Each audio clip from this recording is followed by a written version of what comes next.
Welcome to the show. Long-time listener, first-time reader, recorder, writer, creator.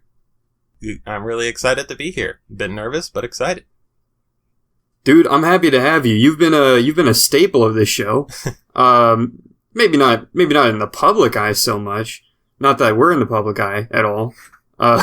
You will be soon. I feel it. Yeah, actually, I am planning to take this episode when it's all done and recorded, bring it to Spotify, and a few other places, maybe some iTunes. But yeah, man, you've been our fan from the very get-go, and Declan and I definitely we really appreciate that. Yeah, I was pretty excited when I heard you guys shout me out that one time. When you said that I was sort of like one of the reasons you brought it back, I was pretty stoked.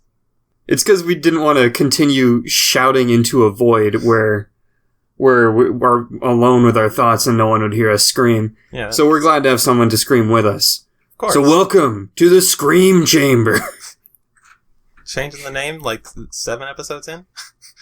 No, I was thinking, welcome to the Goblin Cave. Dare ye enter, my friend? I am happy to enter. Let me see what all kinds of freaky goblins I can find. We'll see how you feel about that in a second. Alrighty. So today's prompts. I'm gonna get into that in a second. Tell me about yourself. A little bit. Well, you can just call me Egg. I am I'm gonna be attending university here in the fall.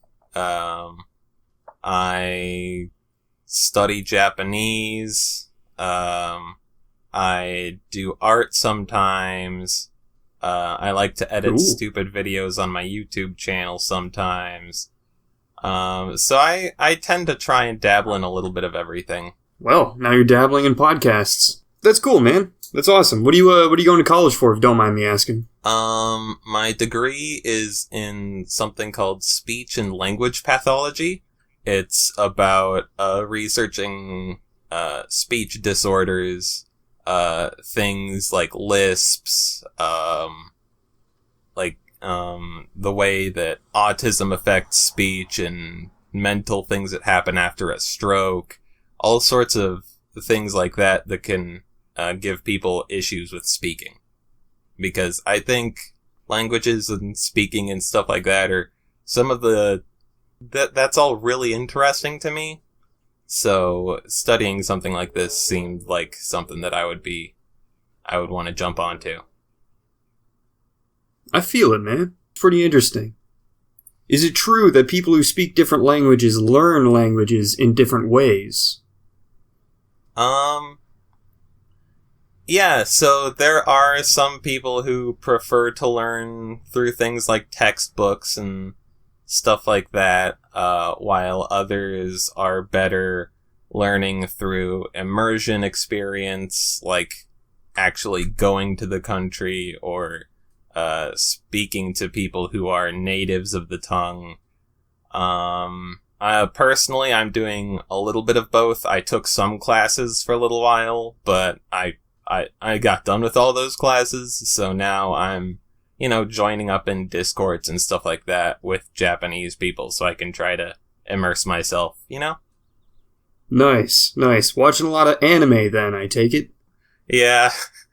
I've been trying to get into dramas too, because in a lot of dramas, they're more likely gonna speak the sort of Japanese you're going to want to speak. It'd be like the difference between learning English through like watching the news and through like watching like listening to people from Texas, like you might pick up on an accent or some colloquialism that isn't really common, And there might be some exaggerated sort of, yeah, definitely. Characters, like in SpongeBob, right? You can't learn English from that. You probably don't want to learn English from something like SpongeBob or freaking Family Guy or something.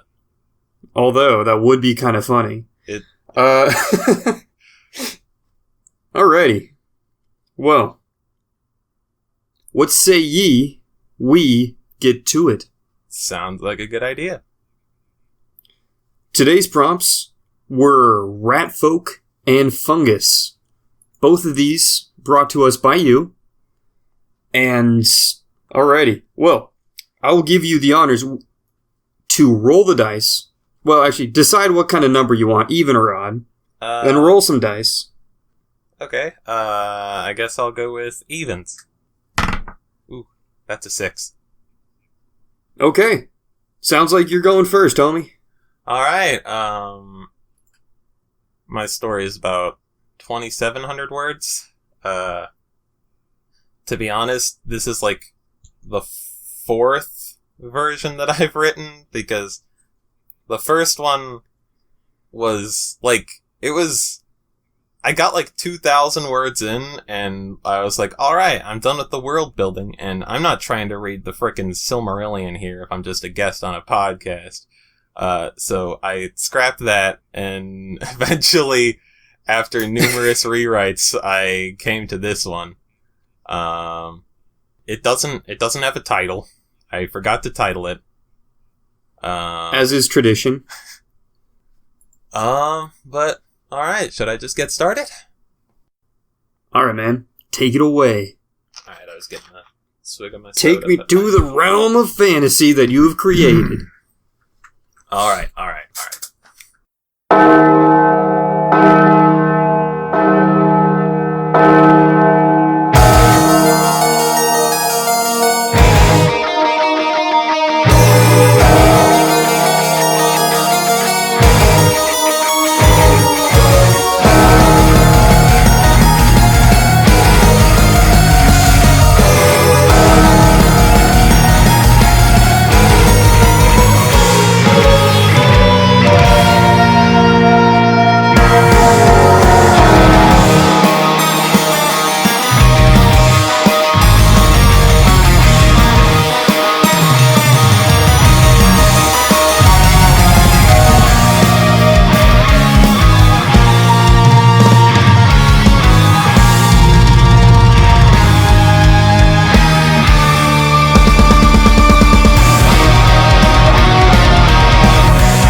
It was midday, and the bright sun above shone warm, radiant beams upon the large supercontinent many called their homes. From the rainforest-covered peninsula of the south to the cold mountain ranges of the north, this landmass could harbor many forms of life.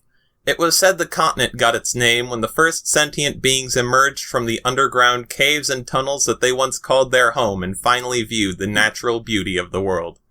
They couldn't think of any names. Oh, sorry. The goblin caves, you say?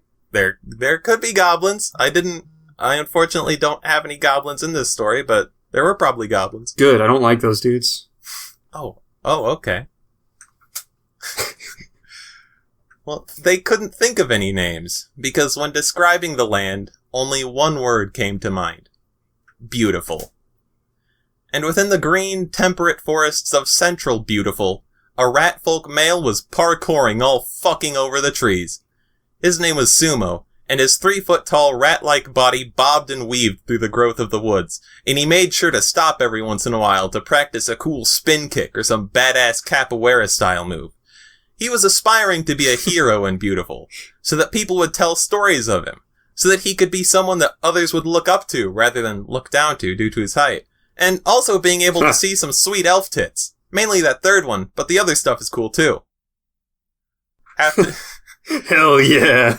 After one particularly cool somersault, Sumo kicked up a leaf and prepared a punch. "Hey, leaf," he said, putting on his best cool guy voice. How about you? He hesitated and let the leaf fall to the ground. Shit! How am I gonna be a cool hero if I can't even say a one-liner to a fucking leaf? That was Sumo's weak spot. Every good hero can come up with awesome things to say or some catchphrase to make all the ladies swoon. But no matter how many kicks he practiced or backflips he could do, no matter what cool leather armor or trousers with cool wyverns he wore, he couldn't train the part of him that would be cool. Maybe something to do with, I don't know, branches, since leaves come from, that shit too. Maybe, chlorophyll, like, I'm gonna chlorophyll you with pain. Oh, God, that's horrible. I feel stupid even That's really good. I like that one. Sumo's self-dialogue was cut short as he heard a loud thumping noise. It was deep, heavy, and rhythmic. Footsteps. Sumo climbed up a tree to find the source. It sounded heavier than most humanoids he had encountered before. And it definitely wasn't your mom, because she's got a line of dudes going out her front door waiting for a piece. She has no time to be taking a leisurely stroll in the woods. Sumo True, you hear that, listener? Got him. Sumo continued to observe the underbrush, looking for a movement, when suddenly, wham! Sumo was knocked out of the trees by a force from above him. Sumo regained himself and turned onto his back to look up to the culprit. What he saw was something he had never seen before. It was vaguely humanoid, but only around a foot taller than himself, and it looked to be made of an inky purple goop. It let out a horrendous gurgling growl from its maw and dive-bombed towards him. Luckily, he could push back on the ground with his hands and go into an unnecessary number of backflips to avoid the sweeping attack. Sumo winced from the pain of being struck on his back, but he managed to leap up into the air and did a downwards axe kick, his heel meeting the top of the creature's head. This split the being in two, and the two halves of the creature lost their form and fell into two puddles on the leafy floor of the woods. Looks like I'm kicking ass? Oh no, I should have kicked him in the ass. Then I could have said that. Shit! But before Sumo could try and workshop a better one-liner, another one of the creatures made of purple ooze swooped down towards the Ratfolk.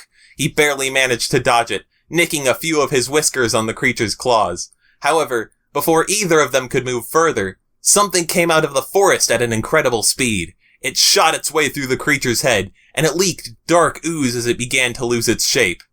Sumo managed to tell what the speeding projectile was as it collided with a nearby tree and fell to the ground. A portobello mushroom. Sumo looked to the origin point of the fungus-based projectile, and in the same moment he managed to answer his earlier question of what was making such loud footsteps. In front of him stood a large, mechanical humanoid. Its body looked almost covered in plate mail and dangling electrical wires, with a tall spire for a head and one piercing green eye. Poking out of any little crevice it could find were various kinds of fungus. Mushrooms, jelly fungus, and false coral decorated its body. Holy shit! Sumo shouted. What are you?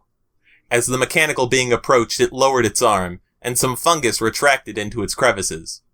My name, it spoke in a deep, monotone voice, is Ron. Ron? Sumo stood his ground in case that machine aimed its hand at him. What? Why? How did you do that? My body contains numerous fungi. I have learned how to use them as weaponry to hunt these creatures. Whoa. Death by pizza topping. Excuse me, Ron said, a little offended. Many of the fungi within me are poisonous and not meant for consumption. Also, there are more fungi than just mushrooms. Do not simply... Yeah, whatever, that's not the point. Do you know what that thing that attacked me was? You said you were hunting them, yeah? They have been appearing recently, destroying forest life. I have a duty to destroy them. He began stomping away from Sumo, heading further into the wood. Hey, wait! Sumo scurried towards Ron, hopping onto his leg and climbing up to his shoulder. Let me fight with you. Why do you wish to do this? Ron asked as he continued to walk forward. Well, I mean, I want to do good. I want to be a hero. Seems like this is a good chance, like a call to arms or something. Besides, I think we could do better together. Did you see that cool axe kick I did to the first one? I did. That was pretty cool. If you wish, then you may come with. Cool. Sumo settled into a This Ron guy sounds like a pretty fun guy. I was tempted to make a joke like that, but I didn't. I held back on the fun guy pun. Come on, man. Glad to hear. It's so low hanging. You got the honors. There you go. Okay. Sumo settled into a crevice on Ron's shoulder. A small jelly fungus formed beneath him in a sort of chair.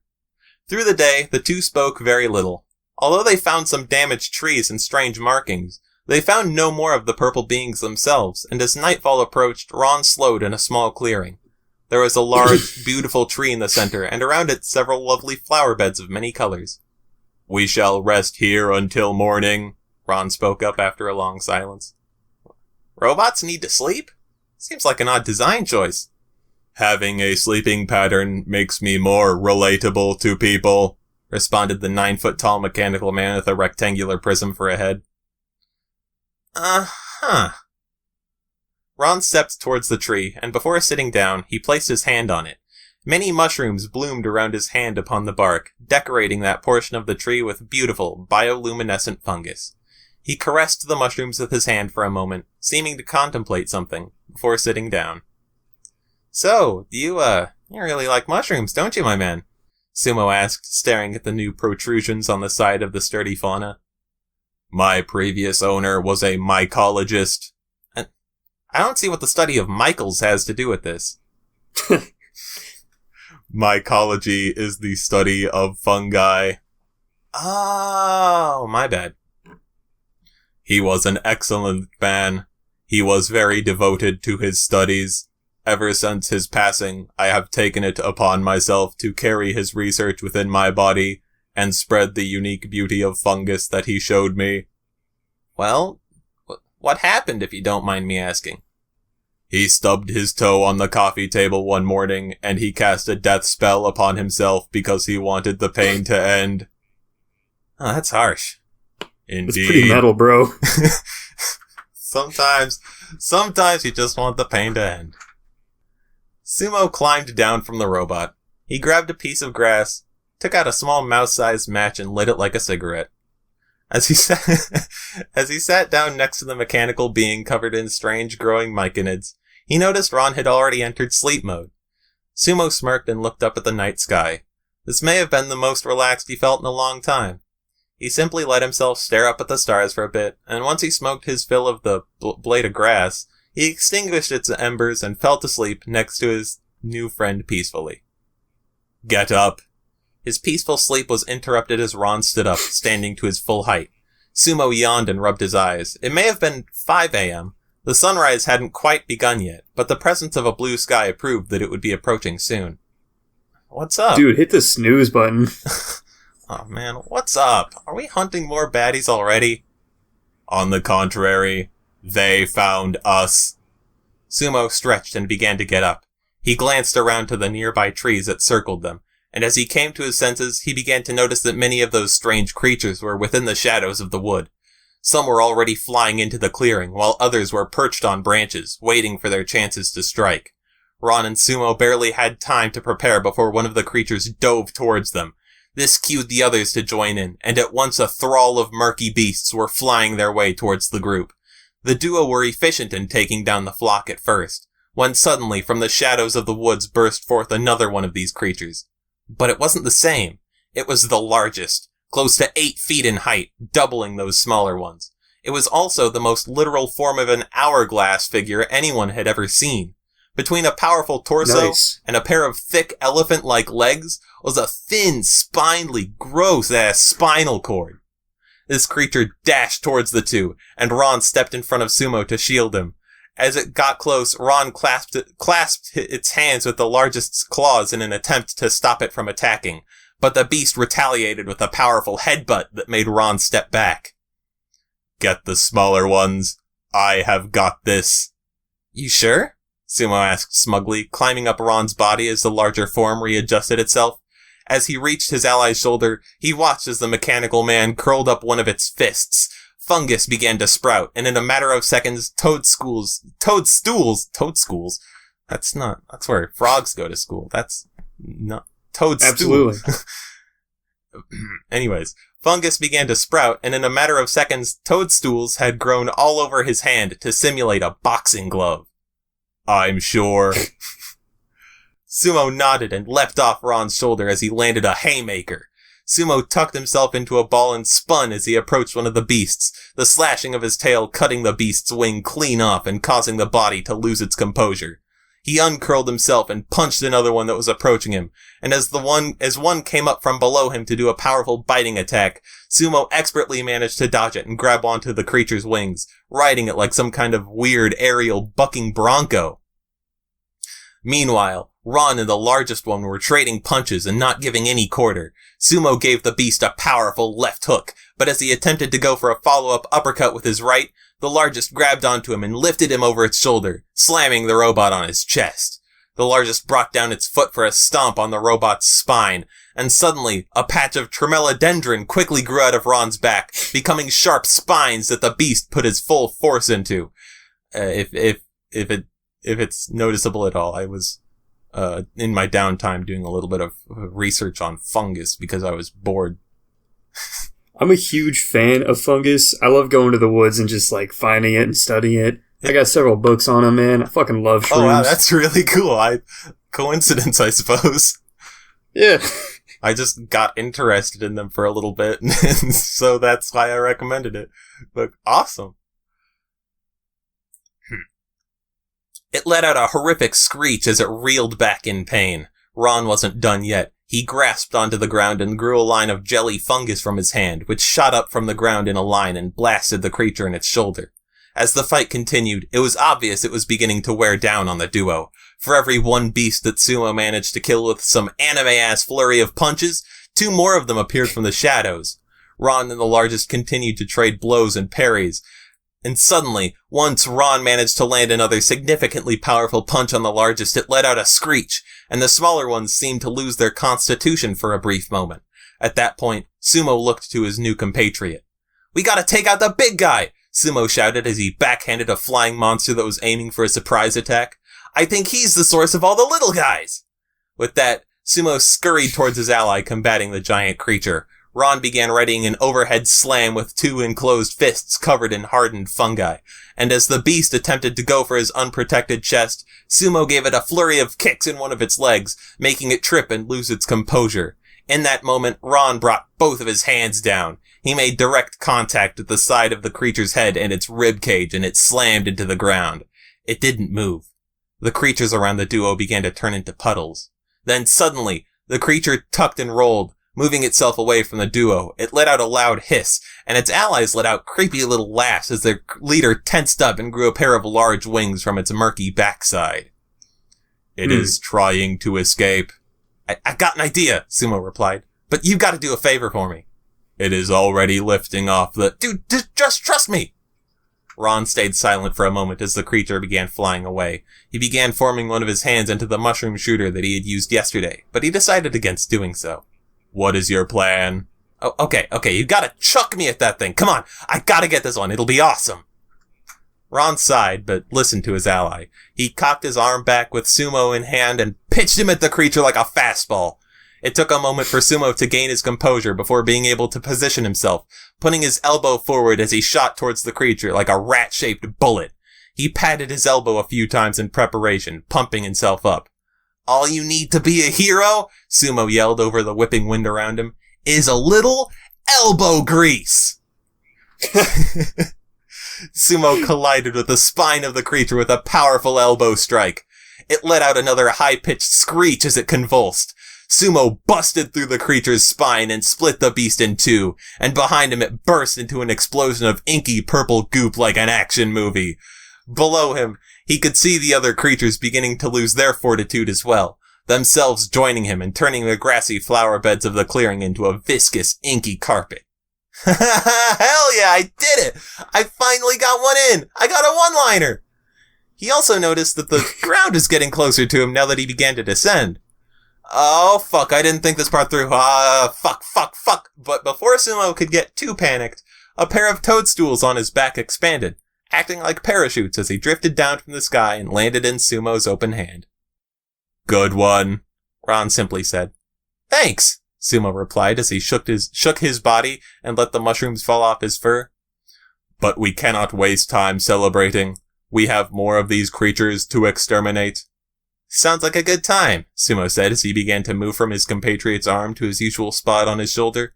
The two of them began moving out, leaving the dark ooze of the clearing and looking for their next battle. Their next chance to defend their home. To defend what was beautiful. The end.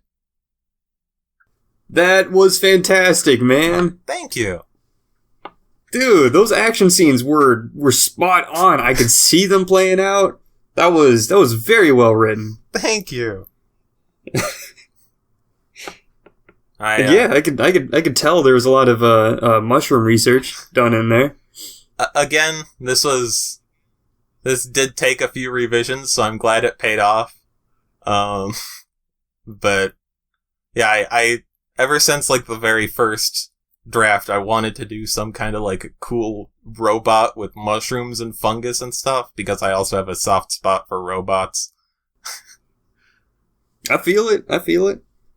That was excellent in all visuals. Well, man, I don't really know what to say. I don't know how to take compliments. Thank you. Well, get used to it. All right. Okay. All right. That was tight. Let's go on to my story. Sounds good. Here's my story. Just as a primer, it is not nearly as fun as yours was. It's gonna get dark. It's nice. Borderline horror. So let's go. Sounds cool. Put on your eyeliner and spiked shirts, cause it's about to get edgy.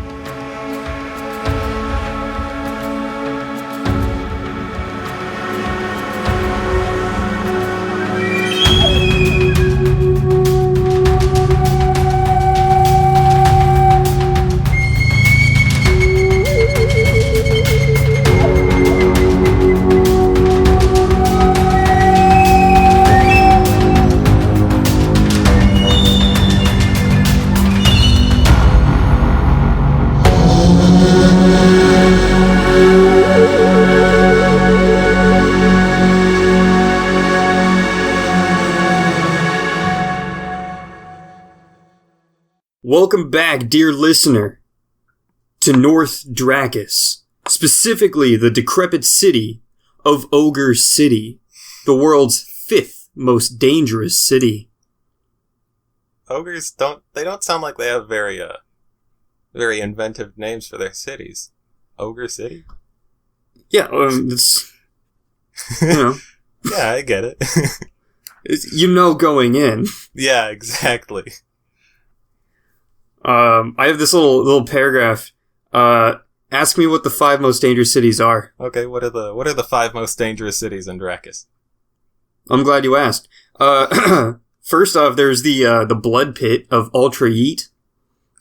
And if you count police violence, the sprawling metropolis known as Imperius. Ah, jeez.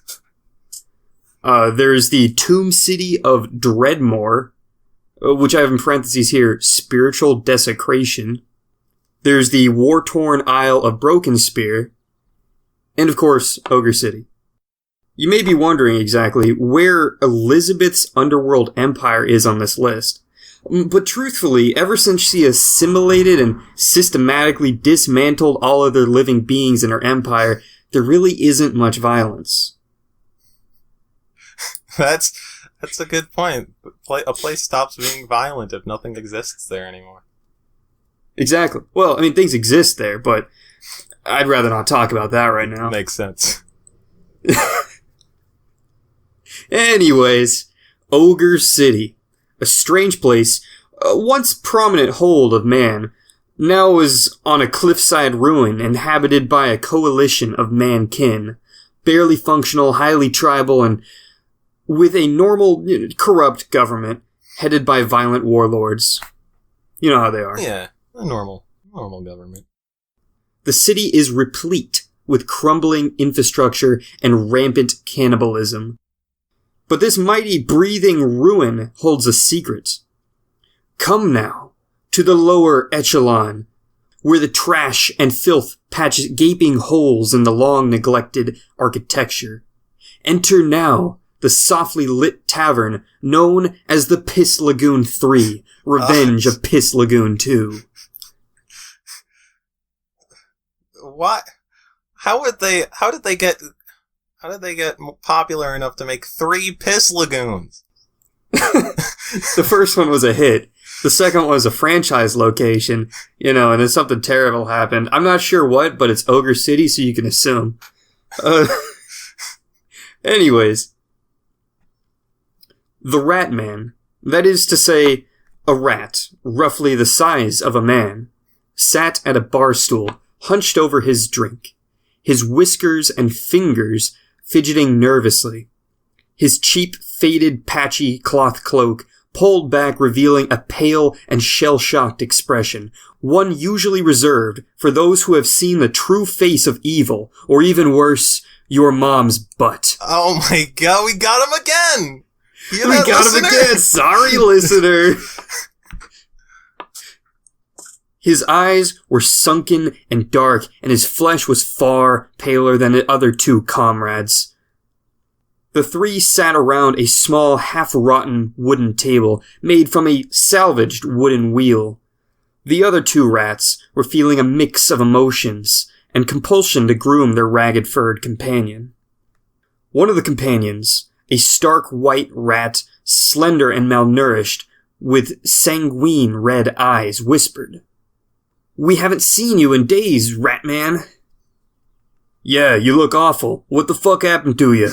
shot Rat 2, whose day job required that he barrel through social cues without hesitation or remorse. Man's gotta get paid. And after what are you saying? That's his job, man's gotta get paid.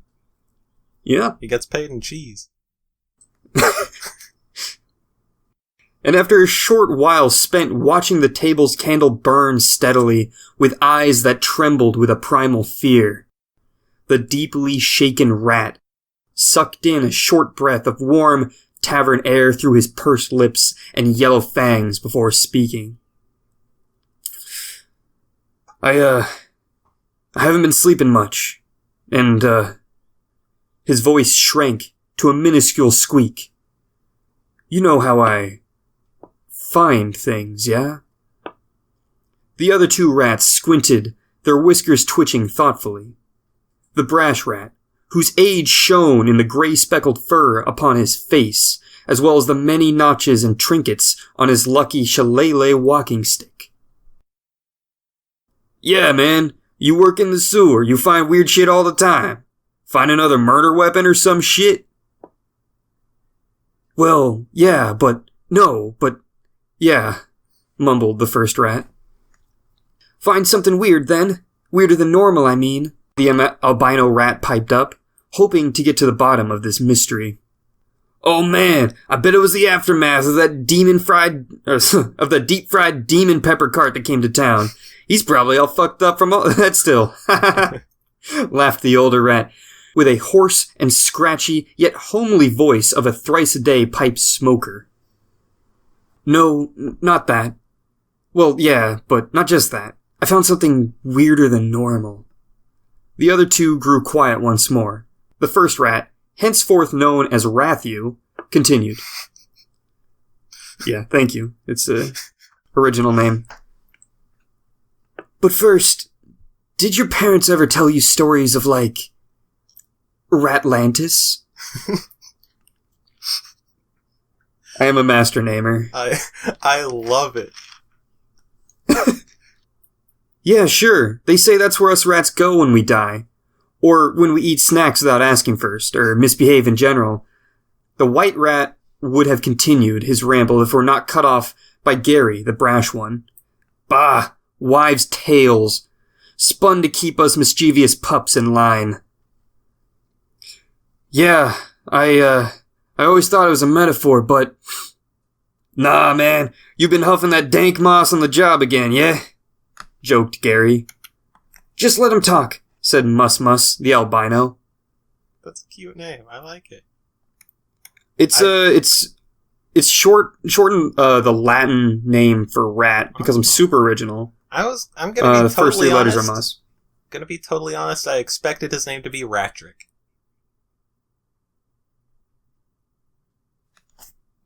But Mus Mus is a good name.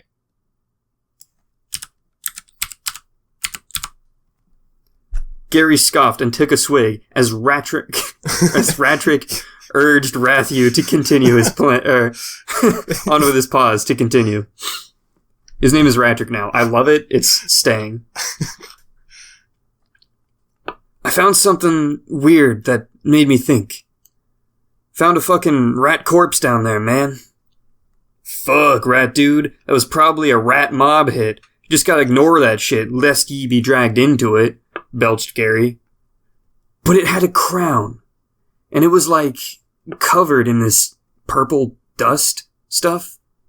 Fuck, what? A crown? Are you serious, mate? The two others resolved to whisper from here on out, as they stared at their friend. Yup, spoke the rat man with a shuffle. Rathu drops a stained and dirty canvas bag. Sifting through a few layers of fabric, he looks left and right, like one does before showing off something you really shouldn't be showing off. The other two lean in, gasped lightly, as a bit of glistening silver is revealed. Look at the fucking inscription, spoke Rathu, with a hushed intensity burning in his eyes and his voice. Fuck, those hieroglyphs look like... it looks like one of us. Ratlantis is real, rat guys. Sorry. I just love the fact that in order to make it something related to rats, you just put the word rat in front of it. You know, the rat mob. Hey, rat guys. It's so good. Thank you. I'm a master storyteller, as you can tell. That's why I have to spell it out. Rat mob. The other two sit back, eyes wide, contemplating their next words, until Gary hunched forward with an extended paw towards the crown. And extended his paw towards the crown, saying, "Can I touch?" But the bag was swiftly closed with a hiss. "No, don't touch it." "Fuck, dude, okay." "No, Ratman, you don't get it. Ever since I touched it, wiping that purple dust off, I've been seeing visions at night. Ratlantis is fucking real, and I think I know the way." Rathu wished that he could continue and say what he really wanted to say, but he knew his companions would not be ready to hear the words, "and it calls out to be saved." Truthfully, not even he was ready to learn that, but the visions, the nightmares. No, he was there. He was in Ratlantis, and he saw what it had become. He saw with his own eyes, yet eyes that were not his own, the destruction, the devastation, the awful burning curse that fell upon that underrealm of Ratlantis. "Heck off," said Ratrick, not out of disbelief, but out of exasperation.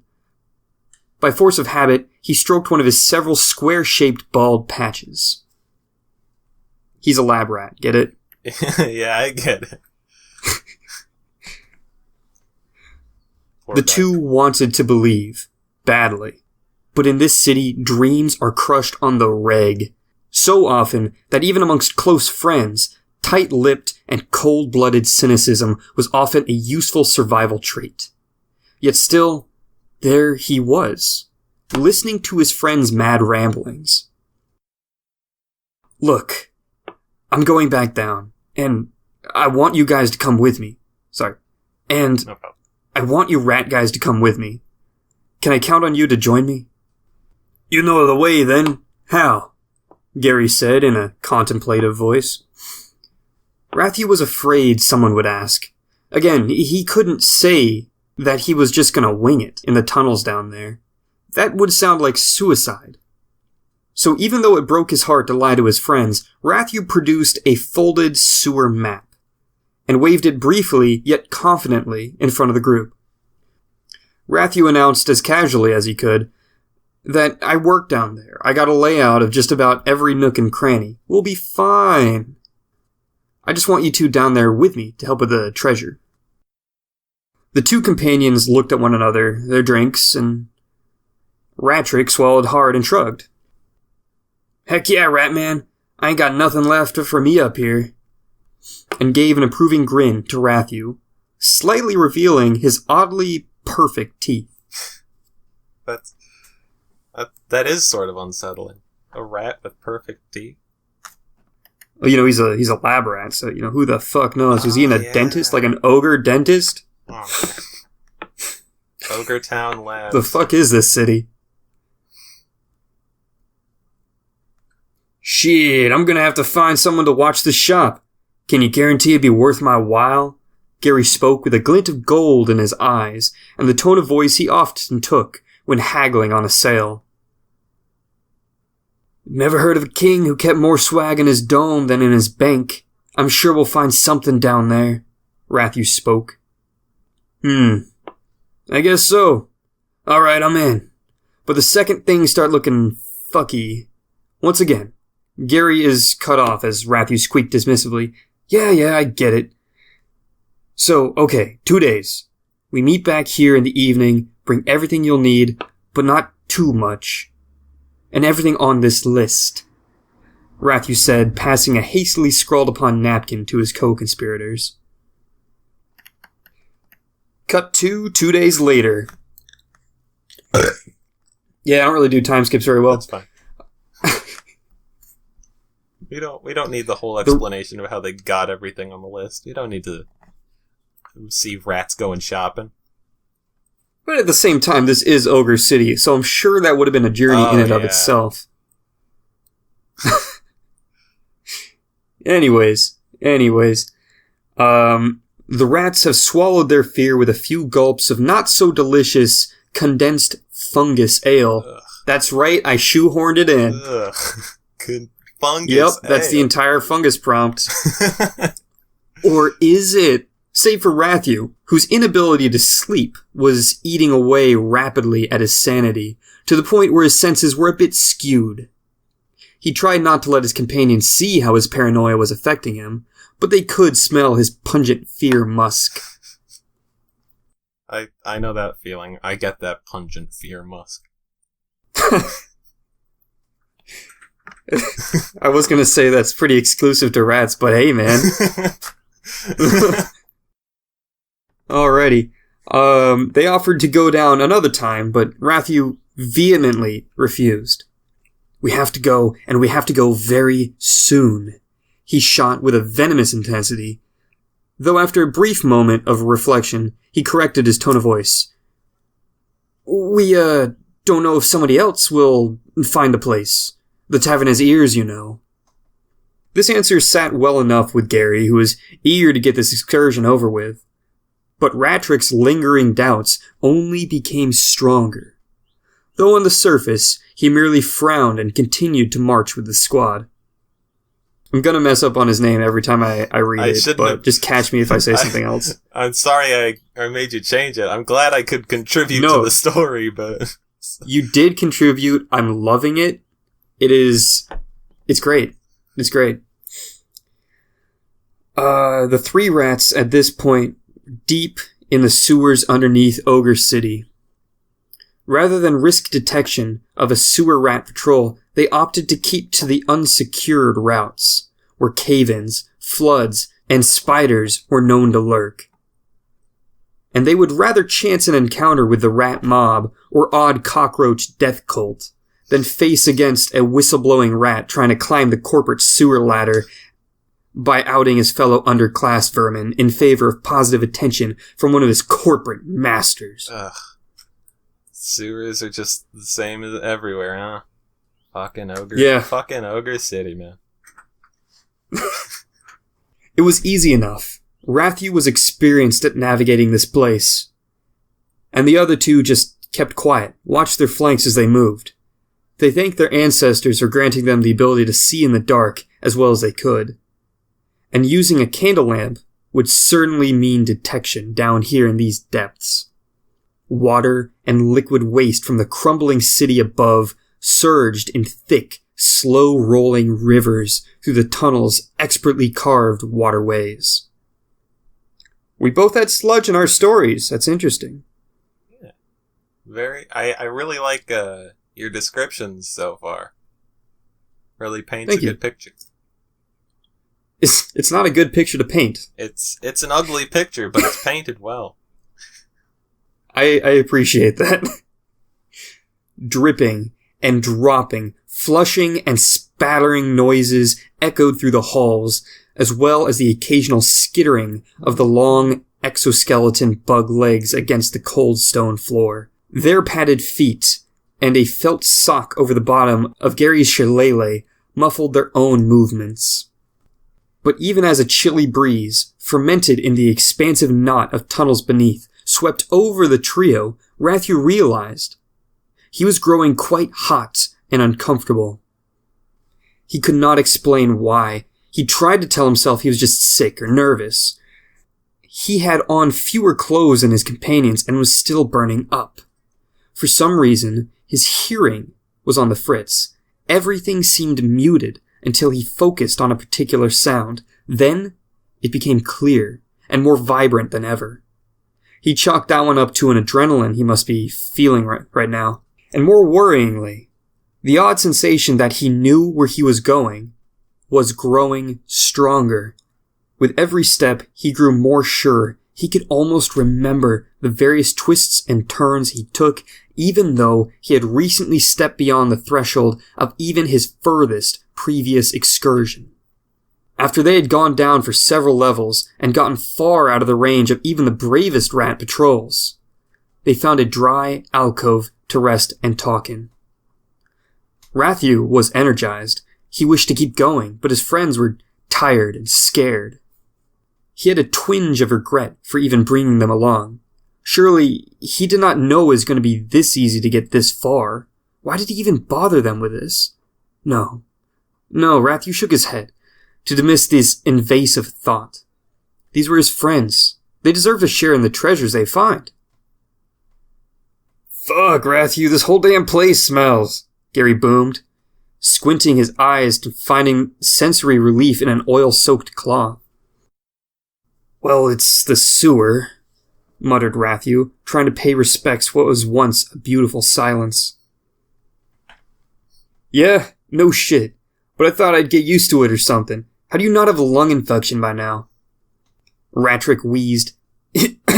Yeah, this is really gross. Are we almost there? A burst of fear musk betraying his poorly constructed poker face. Look, rat guys, we're getting close. I know. Rathu gestured to the folded up map.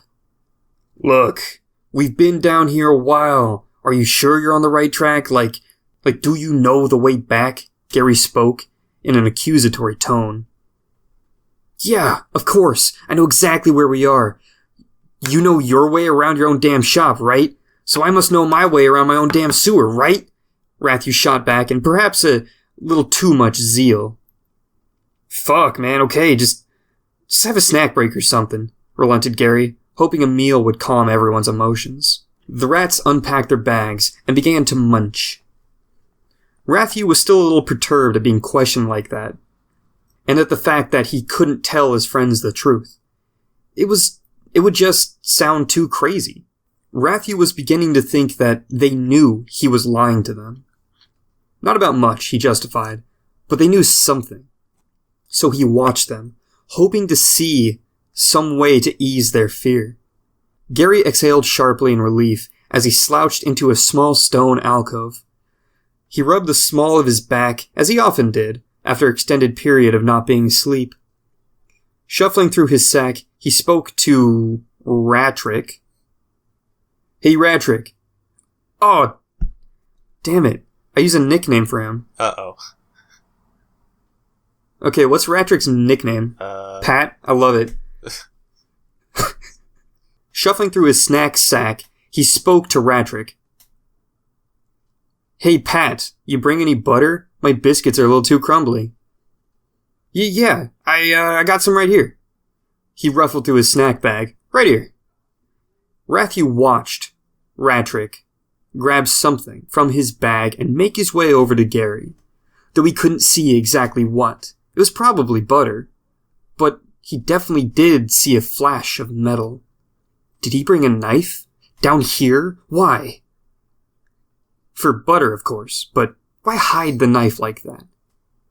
Why not tell Ratthew? Ratthew thought to himself, as his mind began to spin out of control.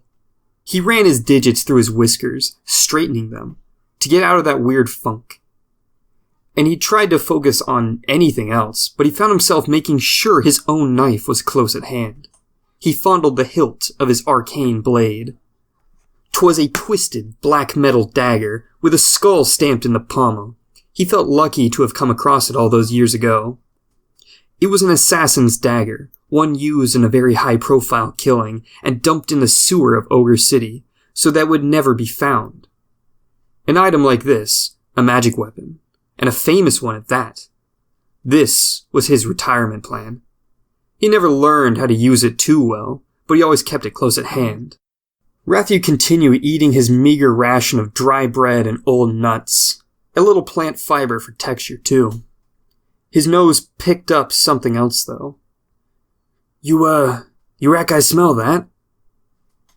Yeah, ogre ass, spoke Gary in a well-practiced, disinterested tone. No, Ratthew spat. Something good, not just ass, Ratrick interrupted. Look, Ratman, we don't smell anything. It's over this way. The squad scurried along as Ratthew excitedly led the way. How hadn't he picked up on this scent before? It's so overpowering, so pungent and delicious. It smelled so rich, so warm and sweet. Some sort of pastry? Down here? Perhaps this is where all the day-old goodies are dumped. He didn't think Ogre City even had a bakery, but his nose certainly could not betray him. Ratthew's mind raced with possibilities and excitement as his companions followed along. They rounded a corner and entered a room that seemed to be several degrees warmer than the rest of the tunnel. A thick layer of mycelium coated the ground and indeed the walls, muffling the sound and trapping in that moist heat. This way, rat fellas! Oh, can't you smell it now? Ratthew exclaimed. His companions froze in fear. This was not what they were expecting. No, this place smelled of death. Their stomach-curdling, sweet and metallic scent of rotting blood and condensed sewer air filled the room, the moisture creating a broth of an aroma that the two would never be able to forget. Gary straight up puked. What the hell? Stuttered, what's his name? Ratrick? Yeah, Ratrick. Fucking love it. Yeah, it's coming from something in here, Ratthew yelled as he touched the spongy floor, keeping his face low and sniffing the ground. And greedily sniffing the ground. Ratthew. Rat dude, what the rat heck is this place? What are you doing here?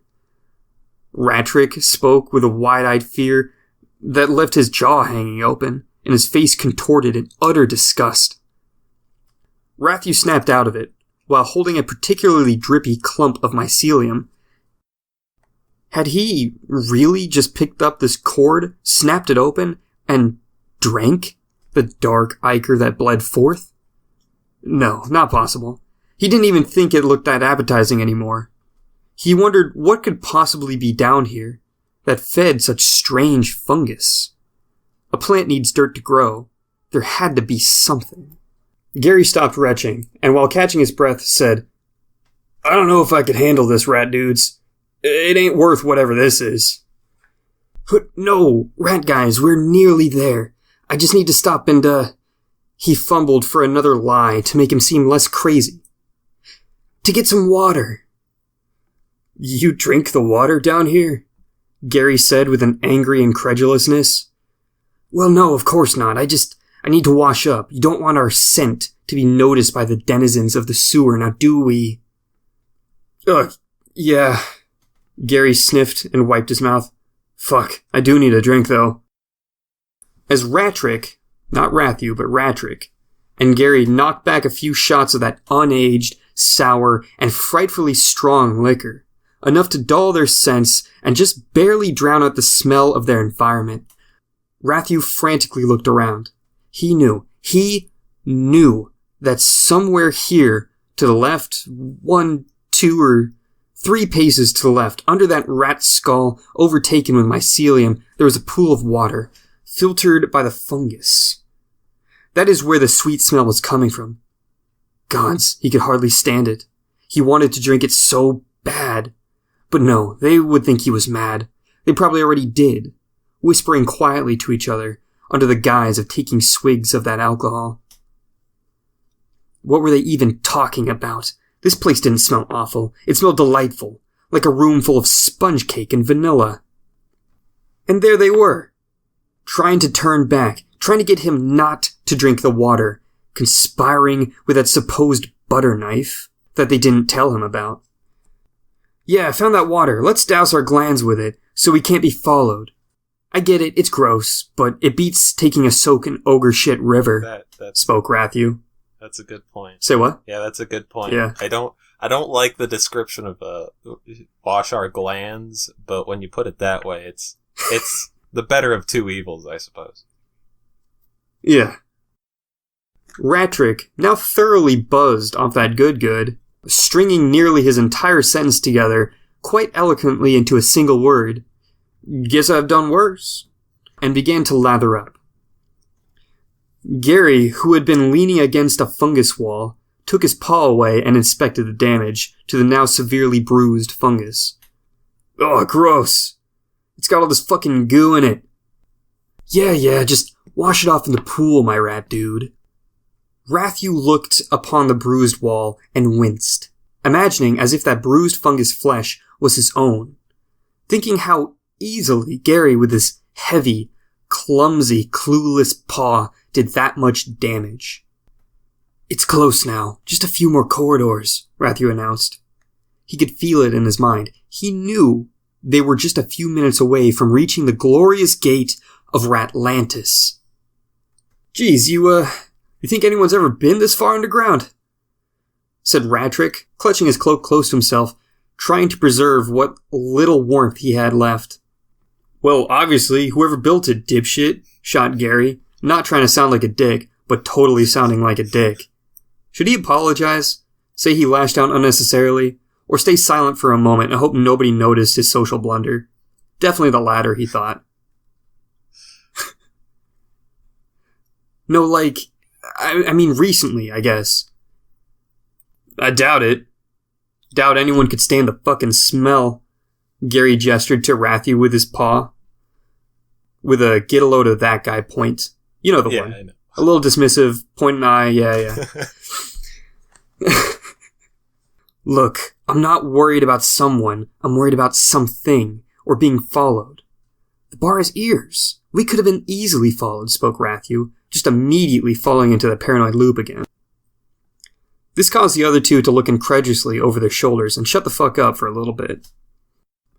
As the trio made their way down the fungus-lined hallway, each step squishing and squelching, Rathu began to think on how he knew where he was really going. Really? How did he know what he was leading them to was right? Was he really crazy? Were their silent judgments correct? And as if to answer his self-doubt, the squad noticed a barren segment of wall. The fungus seemed to have parted, revealing some etchings of stone into the wall. The three closed in and examined it excitedly. It was a great morale boost, seeing the glyph depictions of the rats on the wall and other symbols, but they were not fluent enough readers in this long-forgotten language, and thus didn't really know they're reading the phrase quarantine zone by order of the Warren King. They merely marveled at the likeness of a rat standing proudly with a very silver crown that Rathu had in his bag. The newly emboldened three continued to follow Rathu's instructions and continued down the hallway. Rathu knew that they were getting close. He could feel Ratlantis calling out, so he gestures vaguely to his paper. Yeah, we're just gonna go right here and not too much further. You've been saying not too much further for hours now, Gary grumbled. He would have air quoted, but one of his hands was perpetually devoted to operating his walking shillelagh. The other hand clenched the sore spot on his aging back. Yeah, but did you see the cuneiform? We must be close, Rattrick defended. Rathu wasn't sure if Rattrick was mocking him, but he decided to simply say in an even and flat tone, Look, Ratman, the map says we're just right here. Can I see the map? The question sent chills down Rathu's spine, his clever ruse cast into jeopardy at this inane yet simple request. He had to think fast. Look, Ratman, you wouldn't get it. It's in code. Well, I'd feel a lot better if I could see it, Gary spoke flatly, as he often would when negotiating prices in his store. Fuck. Rathu's mind scrambled. Rattrick joined in. Yeah, I mean, it'll only take a second. Mind if we look? Rathu gritted his teeth. He didn't get this far just to have them go back. I mean, they were close. He knew they were. He just had to get them to go along with him. So Rathu subtly tore off the part of the map that read Patrol Routes Floor 1 and handed the rest over. And after a brief examination, Gary announced, yeah, I guess you're right. I don't really know what all these different colored arrows mean. Rathu quickly fired off a defensive response. Current and known functioning routes. Like I said, you wouldn't get it. That's why I carry the fucking map. He's kind of a dick. Yeah, he's, I really like, you've been really good at describing, like, his descent into madness. This man has become a dick. Yeah. Also, I figure I'd say it now. At the beginning of the story, I thought there was a character literally named Ratman because he kept saying Ratman. But once I caught on to the fact that you just put Ratman and Rat Guys and stuff like that. Yeah. I still think that's really funny. Thanks, man. Sorry. Thanks, Ratman. I'm honored. Speaking of which, the next line. Look, Ratman, chill out. You said we're almost there, then we're almost there. So let's just go, okay? Yeah, clearly. So let's just go. Rathu spoke with an insulting and over-exaggerated passive-aggressive tone of voice. Oh, so poorly concealing his annoyance. Great, he thought. Just after that morale boost with the hieroglyphics, now back to the conspiring and whispering about how crazy I am. Damn it. Come on, he just wanted to keep them together for just a little bit longer, maybe a mile or two. They were almost there. They're going to be rich and all laugh this off in just a couple of hours. Can't they see that? Can't they see that I have their best interests in heart? I bet this is how the Rat King felt. I bet he too was stabbed in the back by supposed friends. Explains how he would die alone out here in the middle of the sewers. Rathu continued to let the dark thoughts stew in his weak, sleep-deprived mind. Why do they have to keep questioning me, huh? Can't they just trust me? Of all rats, I never lied to them, never stolen. Why wouldn't they trust me? Rathu was getting so mad, he wanted to squeak. He was glad that the fungus muffled his angry stomps of his paws. If they just got over themselves, they would get it. Ah, you know what they say about people who accuse you of being untrustworthy? They're probably untrustworthy. Yeah, I'm sure somebody said that.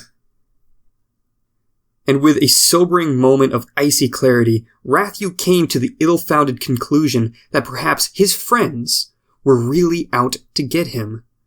And perhaps he ought to keep his hand on that blade and an eye on his back.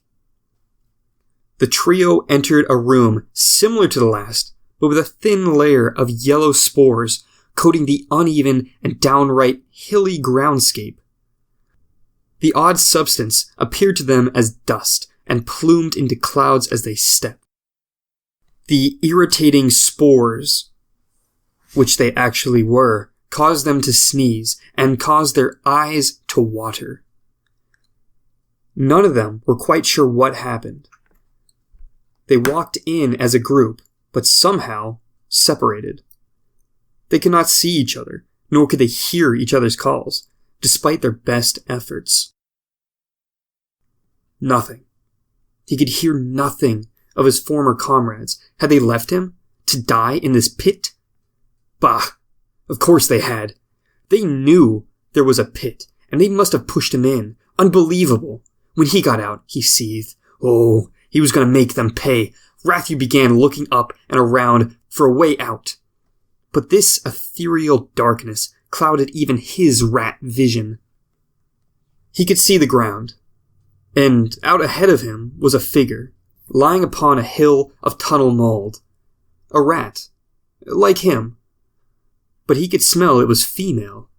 She was unconscious, bruised and filthy from this cursed sewer. Rathu cautiously made his way over to inspect the rat woman.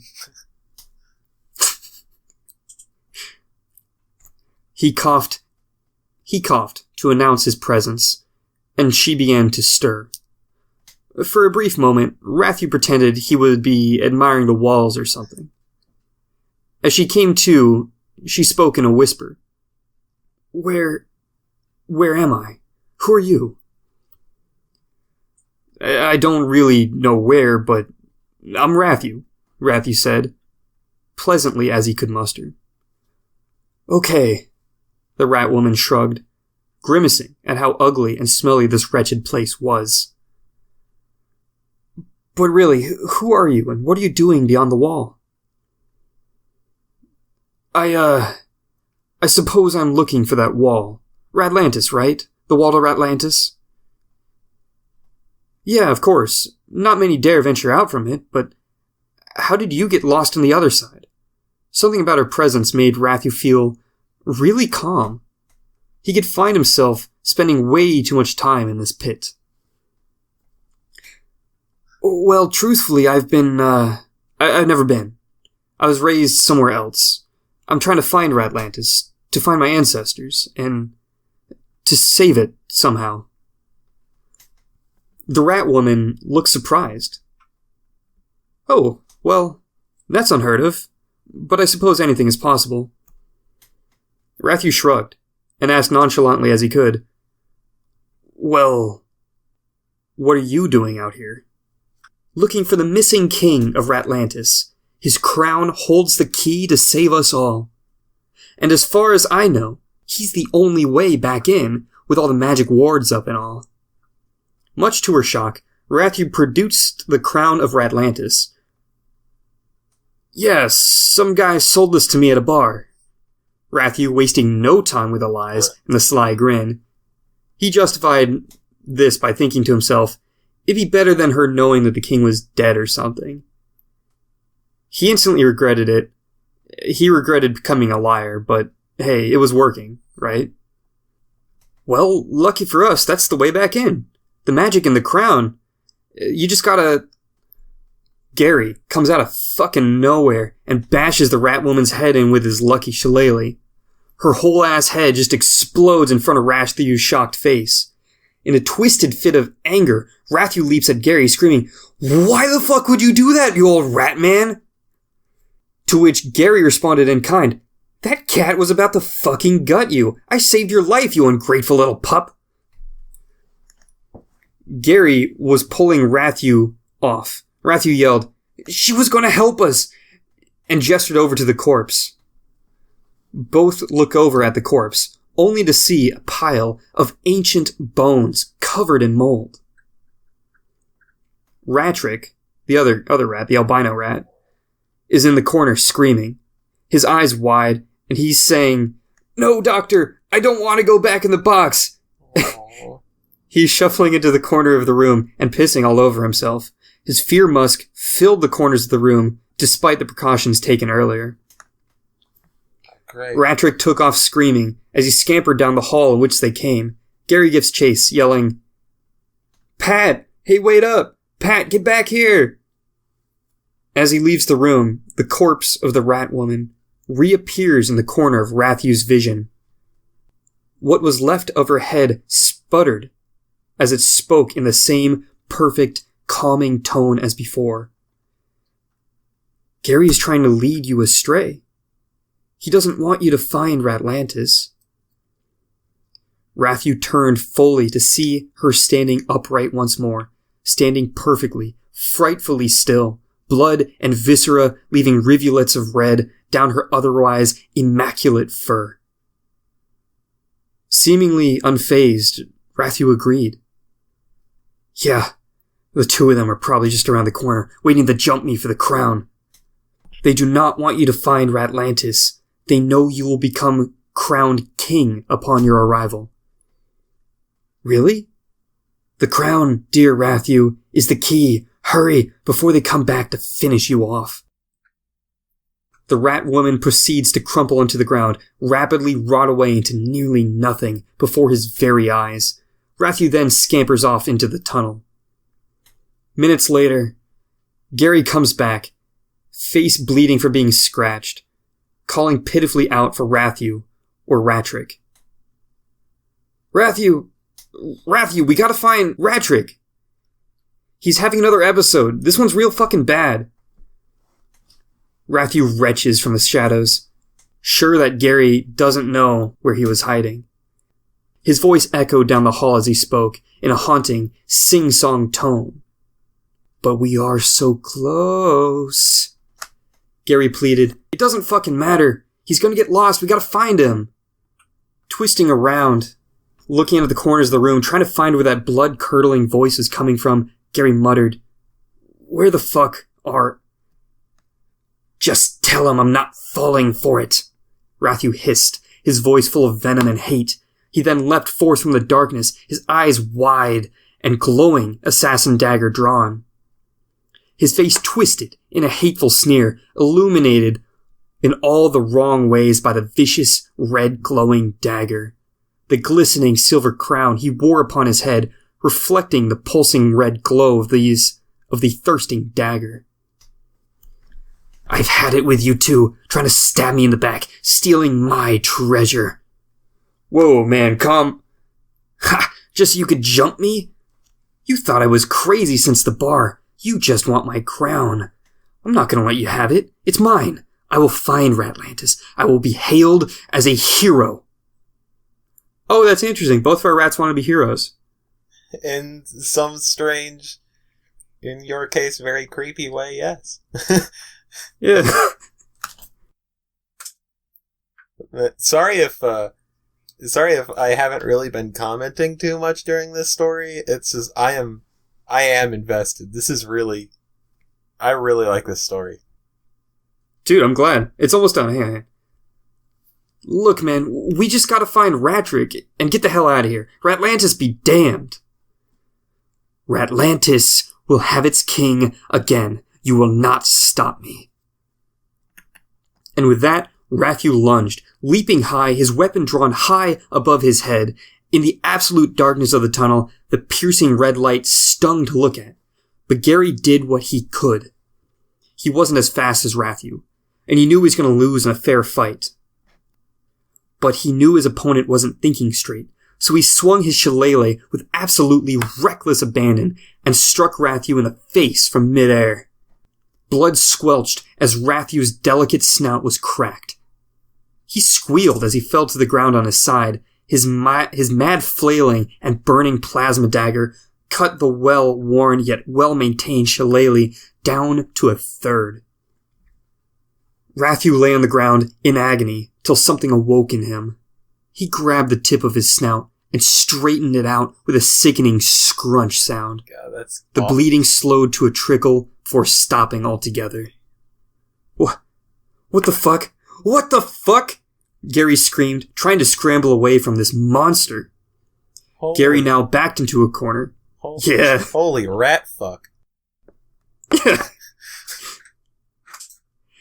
Having fallen over some of the from the excursion from the last hill, stammered out, What the fuck are you? I am king, spoke Rathu in a stone-cold, sinister tone of voice. And Rathu lunged again. Gary tried to turn and scramble away, but Rathu grabbed his tail and yanked. He slashed and stabbed with the dagger, neatly severing Gary's tail, as well as his left leg. It was not by his skill that his limbs were amputated so cleanly, but rather the arcane power of the plasma blade. It could, and in fact just had, sliced through bone as if it were water.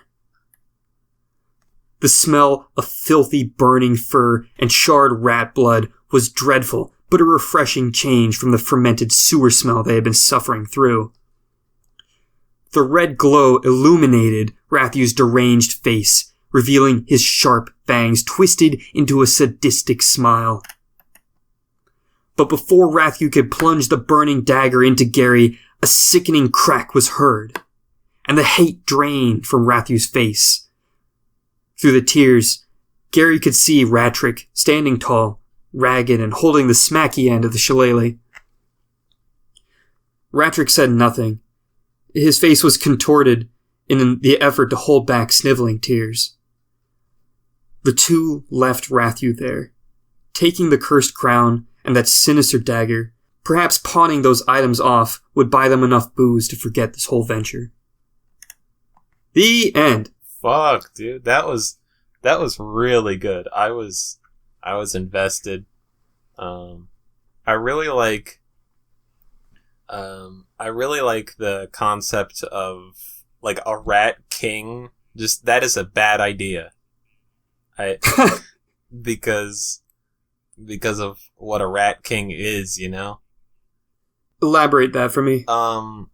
So a rat king is something where a bunch of rats get their tails get tangled up and tied together, and so they all sort of just die in this big clump of rats, and that's called a rat king. That's a very weird word for it, but okay. What? Yeah, right? It is a weird... It's a very weird name for it. But I guess humans are pretty weird too, and we die in some pretty stupid ways. But I just sort of... I sort of made that connection, and it made me all the more interested in the fact that, like, how did Ratlantis, you know, apparently crumble, or, you know, all that stuff. Oh yeah, we have no idea, man. It was really cool. I was really interested. Thanks. Ogre City drives another person mad. He's still down there, you know. He might recover. Oh, that'd be terrifying. Yeah. And you know, those two are going to go back up to the service. They're going to tell stories about it. Gary's probably going to sell it at his pawn shop. And who knows if those spores stayed attached to him? Who knows what they're going to have happen to him, you know? Yeah, mushroom-based insanity. But yeah, that was a really good one. Thanks, man. I really liked yours too. That was fun as shit, bro. I loved it. I was also thinking about writing a story that was a little bit darker, but I ended up, again, that was one of the revisions. I was just like, you know, I want to write something fun. And I'm glad I did, so that we had one fun story and one, like, darker story, sort of balancing each other. But yeah, I really liked it. Alrighty.